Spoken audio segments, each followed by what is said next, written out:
55, 55 और 95 हर उम्र के लिए यकसा मुफीद, मफाद आम्मा का आलम बरदार। जरूर सब्सक्राइब करें, लाइक करें, शेयर करें और बेल आइकन प्रेस करना न भूलें। Rabbani the scholar YouTube channel.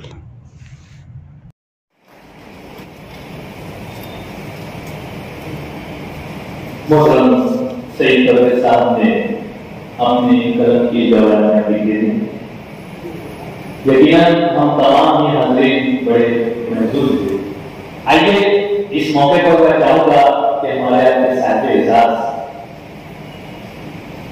उनके तासुरात को समाप्त करें, लेकिन उससे कम यहाँ पर हमारे हाज़रीन मजलिस में से भी बेशतर अफराद आपका इजाज़ करना चाहते हैं। मैं सबसे पहले मोहतरम सईद परवेज साहब से मुतमिल हूं कि आपने जो तारीफ लेकर यहाँ पर आए हैं, वो तारीफ आप पेश करके डॉक्टर साहब के हौसलों को मजीद दिला बख्शें। मोहतरम सईद परवेज साहब की जानिब से मैं मौजूद मेहमानान से भी शुक्रगुजार हूं कि इस मौके पर आप भी शामिल हो जाए। मोहतरम सईद परवेज साहब वो शान का नजराना पेश करके, कलम का नजराना पेश करके और बाकायदा तमकी की शक्ल में आपने कलम को आवेदन किया। मैं बहुत मुबारकबाद पेश करता हूँ। उसी के साथ साथ हमारे सामाईन में जम्मू जूनियर कॉलेज के प्रिंसिपल अहमद अलीवी सर और उनके रब्बा मुस्तफा बरकती सर और अशफाक उमर साहब, इन तीनों साहबान की जानिब से भी मोहतरम डॉक्टर मंजूर हसन अलीवी साहब की खिदमत में शाल, टोपी और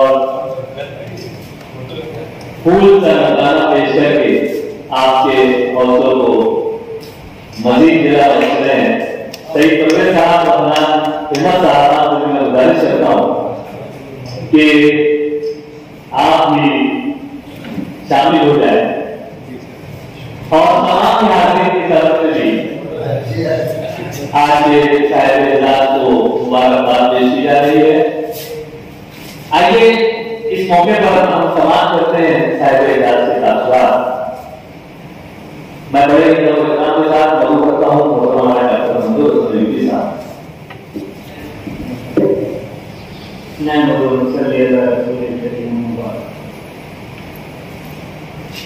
आज की प्रोग्राम में सरबराही साहबान रमजान भाई, राजनीति साहब, काफी शरीफ, नसीर आफी साहब से परवेज सामने कराम, बहुत सारी बातें तो आप लोगों ने हमारे डॉक्टर इकबाल बरकती साहब और सईद परवेज साहब ने बताई, लेकिन कुछ कुछ बातें जो हैं जो शायद कोई लोग हमारे जानते हुए मेरे तारीखी खबर थी, आज मैं चाहूंगा कि वो बातें आप लोगों के सामने बताऊं। पहली बात यह कि हमारे रमजान भाई यहाँ बैठे हुए हैं। मालिक और शहर में सबसे पहले हमने नरमगी का प्रोग्राम किया था वहाँ पर शिवाजी टाउन हॉल में, और उसके बाद मैंने मिशन उठा लिया था रमजान भाई को। मैंने कहा कि यार इतना अच्छा अदारा है शहर का, इसको कुछ न कुछ एक मुकाम मिलना चाहिए, और उसके बाद वो पूरी जगह दिलाने का सिरा जो है तो मैं उसके ऊपर पूरी मेहनत मैंने किया, और वो जो है फेमस की जो जगह है वो दिलाने के लिए, अच्छे काम के लिए। मालेगांव शहर में ज्यादा सियासी लोग जो है गलत गलत लोगों को चीजें देते हैं, अच्छे लोगों की कदर करते नहीं, अलग जाएंगे।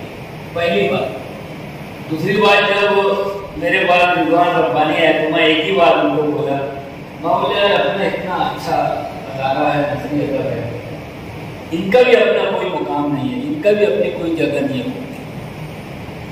मुझको बहुत अच्छी तरीके से याद है, मैं हमारे बैठे हुए एक मेरी स्कूल में एक नशिश सीरी नशिश होती थी, कुछ दिन होने के बाद बंद बुलाया, पूछा मामला यार मैं तो कोई उसका मुआवजा लेता नहीं हूँ, फ्री देता हूँ, आपको पूरा कमरा देता हूँ, सब देता हूँ, बंद हो गया। तो मेरी ख्वाहिश ये है कि मैं चूंकि सियासी पीठ से भी मुंसलिक आदमी हूँ मैं, तो कम से कम असली अदारे नसरी अदब को भी कुछ न कुछ एक मुकाम दे, वो उनको भी अच्छा काम पैदा मेरे तालीम सफर में सबसे अहम बात बताना चाहता हूँ कि मैंने कभी भी कोई अदारे से कोई इख्तिलाफी बात कभी नहीं की। हमारे आरिफ सर मौजूद और उनको सिर्फ ये बात मालूम थी और रब्बानी सर को। मंसूरा तिब्बिया कॉलेज एक वक्त था कि उसके खिलाफ जो वहाँ पे जो उनका जो नॉन टीचिंग स्टाफ है उसने इतनी कंप्लेन की कि उसके खिलाफ एक कमेटी आई और पूरी यूनिवर्सिटी का रजिस्ट्रार आया, उसने उसने उसको फोन किया, डॉक्टर रामा मालेगांव आए, सर आप क्यों आए मालेगांव? बोले यार वो कॉलेज बंद करने का हमको, तिब्बिया कॉलेज। मैं गया उनके पास गेस्ट हाउस में और जाके बोला हमारा सर मैं अदारे में मेंबर हूँ, अब कैसे बंद करने की बात कर रहे हो? फिर डॉक्टर सईद अहमद बैरी आज हयात है, मैं उनको फोन किया, मैंने डॉक्टर साहब मैं ऐसा बोल दिया उनको, आप ये बात संभाल लेना होगा मुंबई का कमेला कि भाई ये अदारे को बंद करने आए हैं, लेकिन मैं इनको बोला कि मैं इसमें मेंबर हूँ और वो बात सुन के जो है मैंने उनको बोला कि आप एक काम ऐसा करो कि आप ये लिख दो कि हमने देखा और अदारा अच्छा चल रहा है, दूसरी रिपोर्ट दे दो आप। आज सब लोग को मालूम है बात, बम्बई में जो लोग आज वहाँ पे हैं शायद इख्तियार उनको भी नहीं मालूम हो कि डॉक्टर साहब का इतना बड़ा कारनामा है। दूसरी बात जो है जीएटी का सीनियर कॉलेज, हमारे सरकार हरी शबीर अहमद हाजी गुलाम रसूल, इन्होंने मुझको मुंबई में फोन किया, बोला कि यार वो अपने को एजुकेशन मिनिस्टर या मालेगांव में सीनियर कॉलेज देने वाला है, लेकिन अपने को ये जीएटी को नहीं देने। अंसारी साहब से 26 सीट के इख्तिलाफात शुरू हो गए थे, तो मैंने उनको बोला कि मेरी समझ से तो अपने को जीएटी को ही देना चाहिए, अगर हम सीनियर कॉलेज दे देते हैं तो ये अदारा मुकम्मल लड़कियों के अदारा मुकम्मल हो जाता है। 26 डेट हो गया, ठीक है, कल मीटिंग बोला कर अपन बात करें, उनके अंदर एक खूबी थी, तो चाहे जितना भी नाराज होते थे लेकिन हम लोगों से बात करके वो करते थे जो हम लोग चाहते थे। दूसरे रोज मेरे दवाखाने में मीटिंग मैंने बुलाई, सब जितने भी हमारे लोग थे सबको जमा किया, सभी सेठ भी मुंबई जा चुके थे, सब बातचीत हुई और ये हुआ कि जो डॉक्टर साहब बात रखी वो सही अपने भी सीटी को देना चाहिए। आप देख लीजिए कि वो कॉलेज जो है सीनियर कॉलेज सीटी वो हमारी नहीं, आज अगर वहाँ उनके सरपरस्त को भी नहीं समझ रहा होगा तो उससे आपको कुछ फर्क नहीं पड़ा। किसी बात मुझको पूरा यूनिवर्सिटी ऐसा मालूम पड़ा कि जीएटी का जो बीएड चल रहा है उसका एडमिशन रुका हुआ, वो 59 नंबर पे जो है वो ब्लैक लिस्ट में। तो बड़ी खराब बात अपने मालिक शहर मैं ऋषि जोड़े वाले मिले और मैं इसको निहाल को ढूंढने लगा, मैं बोले यार इससे बात करना चाहिए, क्या बात है? मैं तुमसे को मगरी बात मिला नहीं, माँ वाला निहाल ऐसा ऐसा मैं सुना मुझे तुम्हारे वहाँ जो है वो एडमिशन हो नहीं रहा, ब्लैक लिस्ट है। बोले यार भैया कोई मिल नहीं रहा है, कल करें क्या एडमिशन करो, मैं दूंगा प्रिंसिपल। फारूक सर को मैं रनिंग प्रिंसिपल उठा के दे दिया जीएटी, और मेरे वहाँ मैं साइड सर को प्रिंसिपल किया, और आज की जीएटी का और बीएड जो है वो शुरुआत नहीं की थी, तो हमने किया। मत बताने का मेरा मकसद ये कि मैं खाली मेरे अदारे को आगे ले जा रहा हूँ, ऐसा नहीं मालेगांव शहर में जहाँ कहीं भी अदालत के अंदर कोई बात पैदा हुई वहाँ मेरी वजह से अगर कोई मदद दे सकता हूँ तो मैं देने की कोशिश करता हूँ। डॉक्टर साहब को मालूम हो, यही यहाँ मैं पढ़ा हुआ हूँ, यहीं का तालीम हूँ, यहाँ का डीएड का भी प्रिंसिपल जो अनीस मेरे ही दिए हुए अनिल मेरी बीएड मिला, नहीं मिलते यहाँ रुपये।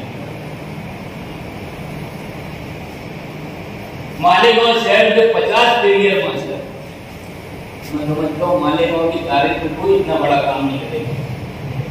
उर्दू के अंदर जो है कैरियर मास्टर का कोर्स यहाँ पे देना, इसके लिए कोई तैयार नहीं था।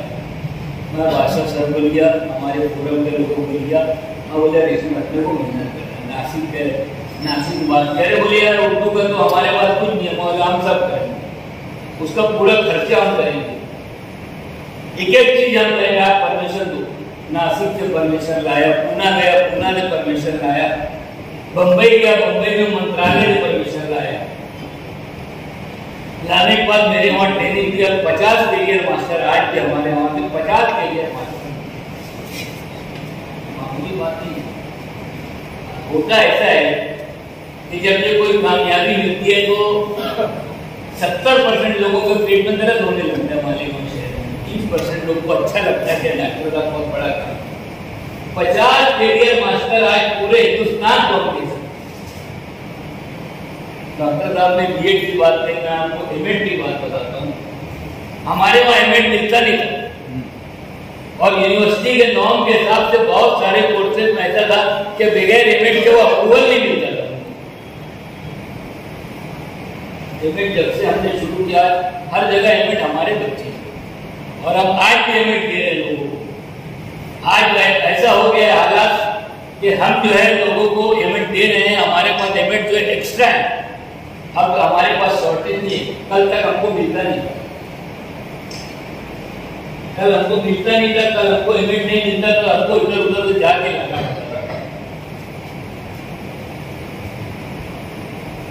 मैं आपको बताता हूँ, अहमद तो मेरे वहां का स्टूडेंट है। वो एक जब ये प्रिंसिपल बना, उसने मुझको याद किया, वो नाराज भी हुआ, लेकिन मैं मेरी अपनी निजी मसरूफियत में मास्टर साहब को बताया कि मैं मेरी अपनी निजी मसरूफियत की वजह से मैं नहीं आ पाया, लेकिन मेरी तमाम करने की तमन्नाएं जो उसके साथ है, क्योंकि मेरा स्टूडेंट है।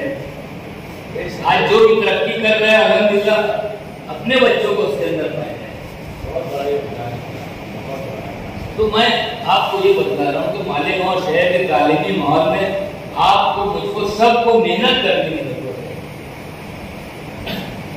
आप देखिए ना, रमजान भाई इतनी उम्र हो गई है आज भी, लेकिन म्यूजिक के ऊपर लोग निकल रहे हैं ना। आज यदि गेम में वो मेरी स्कूल को फर्स्ट प्राइज मिला, थर्ड प्राइज मिला, सारी दिन ही वहां का निकला वो बच्चे, हमारे रब्बानी सर सब फेमस कई बच्चे हैं ना। तो यहाँ से कुछ अच्छा काम हो रहा है ना। आप मेरे साथ चलो, घूमो, देखो, ज्यादा 100 में से तुमको 99% जो है कमरे ऐसे लोग को मिलेंगे जो कुछ नहीं करते, और सियासी लोग दे दिए और उसको कोई पूछने भी नहीं जाता। और जो अच्छा काम करते उसके ऊपर इंक्वायरी लगाने का, उसका किराए के बारे में इंक्वायरी लगाने का, उसके दूसरे मामला में इंक्वायरी, क्या मतलब क्या है। मैं सियासी फील्ड में कई दफे ये बात रखा, हमारे मुफ्ती साहब के सामने भी बात रखा, यार हमारे सरपुरा जो है शब्बीर सेठ, उन्होंने यहाँ पर हाल बनाने की बात करनी बोलकर, कम से कम उसको तो फंड ला के उसको तो शुरू कर दो।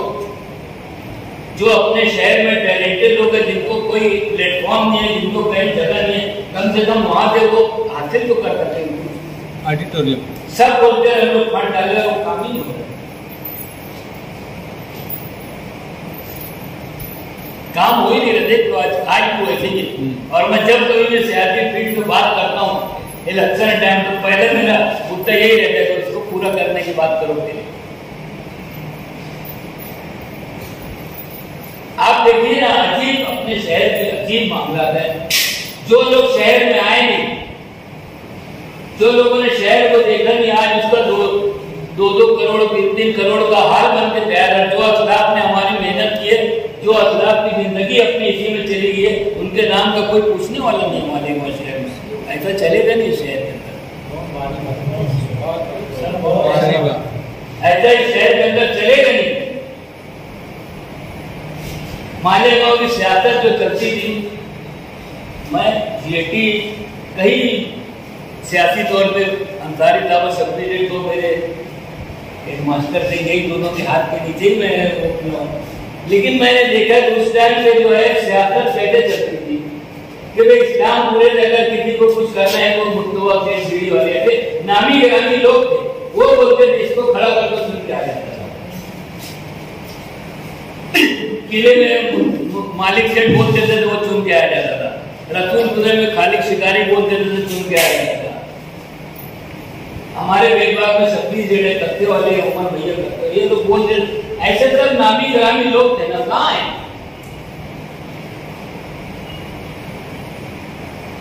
जो आदमी इस शहर को सबसे ज्यादा तामीरी काम किया, उसके नाम, एक नाम के लिए कोई एक नाम खड़ा होकर बोलने को तैयार नहीं होता, और जैसे ही इलेक्शन शुरू होता सब अखबार में फोटो चालू हो जाता।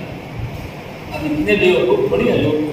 मैं कुछ बातें जो मुझको आज के मौजूद से हट के बोलना इसके लिए थी कि एक अच्छा माध्यम है। आप लोग जिस माहौल में है अल्हम्दुलिल्लाह, कल इसको कहीं न कहीं कोई ना कोई इसको अच्छे ढंग से पेश करेगा, अच्छे ढंग से लोगों तक लाएगा। हम तो मालिक शहर में ये लाने की बहुत मेहनत जरूरत है।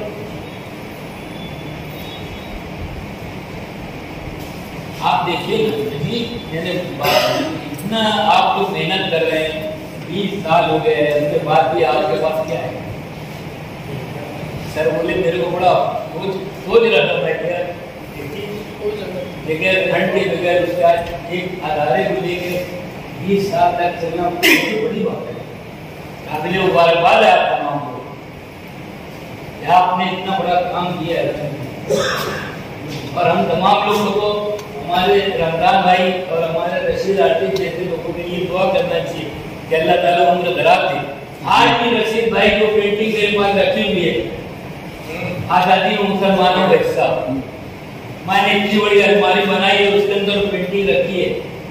15 साल बाद रशीद आर्टिस्ट है, बोले यार पेंटिंग तो खराब हो गई, मैं खोल के उनको बताया पेंटिंग जैसी वैसी आज।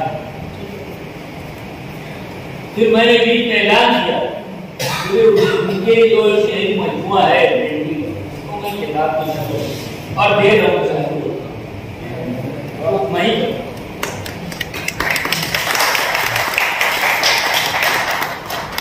मेरी खुद की 2 किताब और एक फिल्म, एक घंटी, सब रेडी है।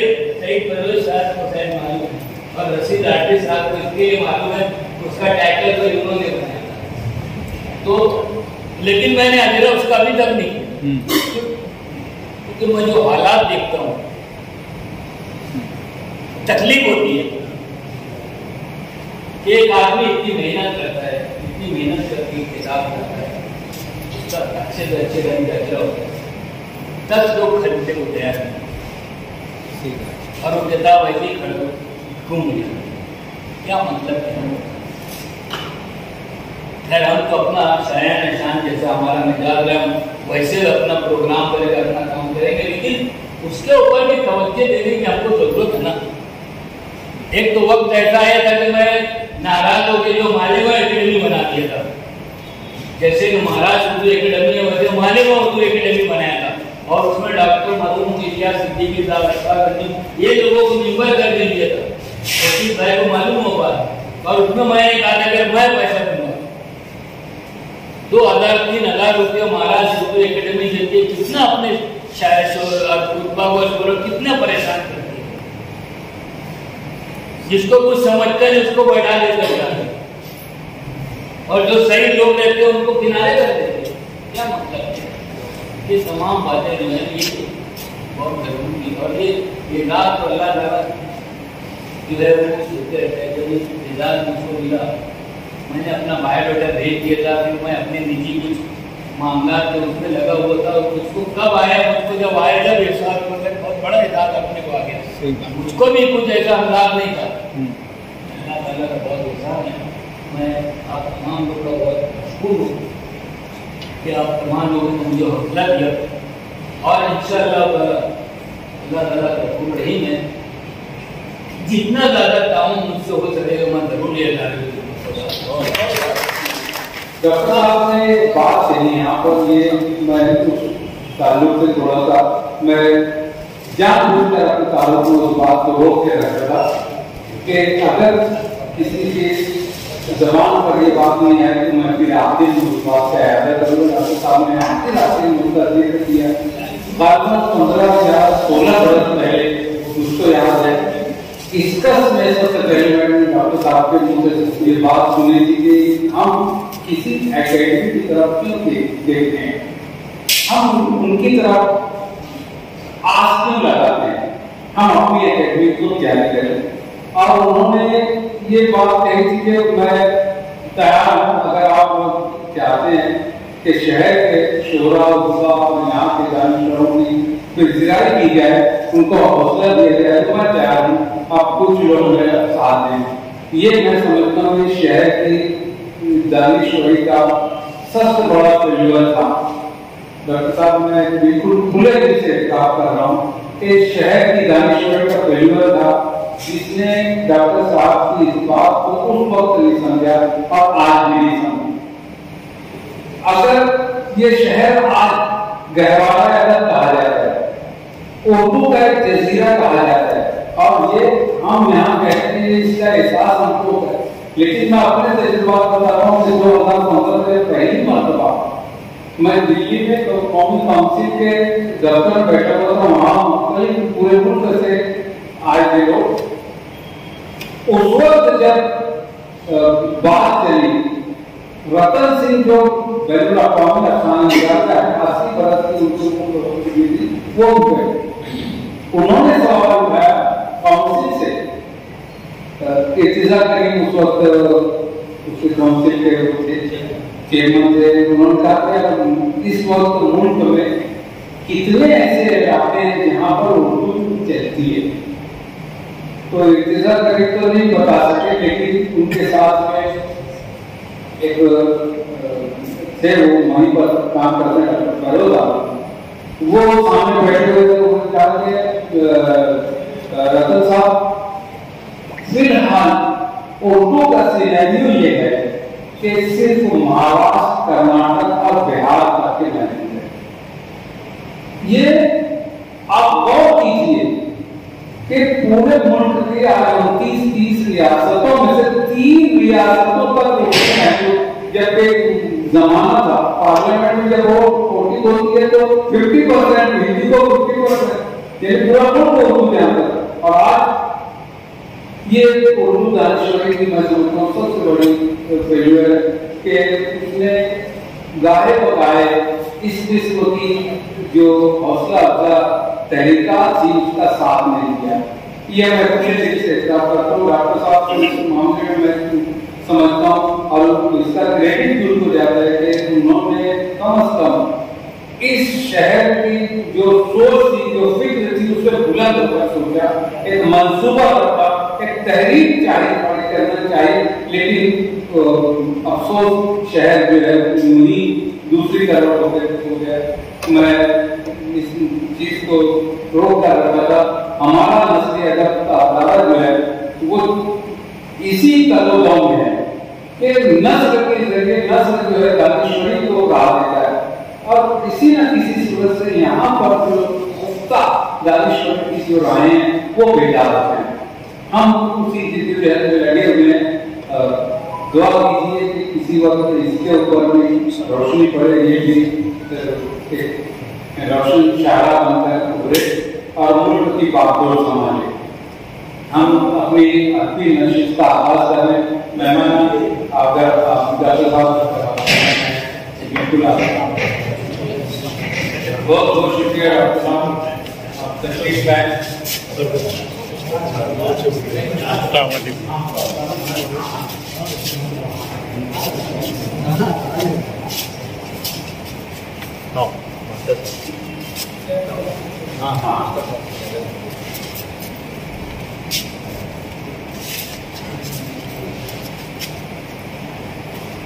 अब्दुल मजीद मास्टर साहब की कहानी 55, 55 और 95 हर उम्र के लिए यकसा मुफीद, मफाद आम्मा का आलम बरदार। जरूर सब्सक्राइब करें, लाइक करें, शेयर करें और बेल आइकन प्रेस करना न भूलें।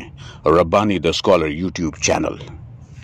Rabbani the scholar YouTube channel इल्मी, अदबी, दीनी, मिली, समाजी, सकाफती, तहजीबी, फलाही, तिब्बी, फ़न्नी, माशी, तिजारती, माशरती, इंतज़ामी, इनकलाबी, तहरीकी, तहकीकी, तकनीकी, तफ्तीशी, तामीरी, तालीमी व मालूमाती यूट्यूब चैनल ज़रूर सब्सक्राइब करें, लाइक करें, शेयर करें और बेल आइकॉन प्रेस करें। Rabbani the scholar YouTube channel.